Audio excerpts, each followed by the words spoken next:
Welcome to Penrose Learning, where we make understanding easy.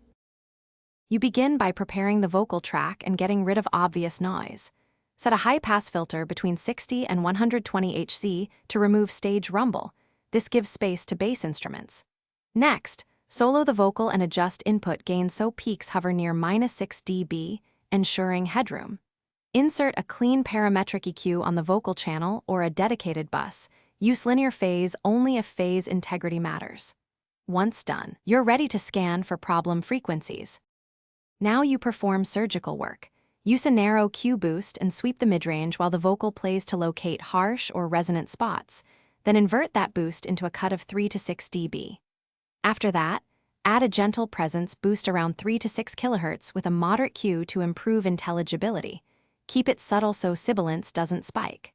For body control, dip around 200 to 400 Hz if the vocal sounds muddy. Make sure to bypass occasionally to compare. Finish by shaping overall tone. Use wide shelving boosts or cuts to add warmth or air. A gentle high shelf at 12 to 16 kHz can add sheen. If the singer's proximity or dynamics shift, employ dynamic EQ to react only when needed rather than static boosts. Once done, make sure to /B against a reference and listen in the full mix at both low and high volumes. If the vocal suddenly disappears, check phase, routing, and whether a low cut is too aggressive. Thanks for watching. If this was helpful, leave a like and consider subscribing. See you next time.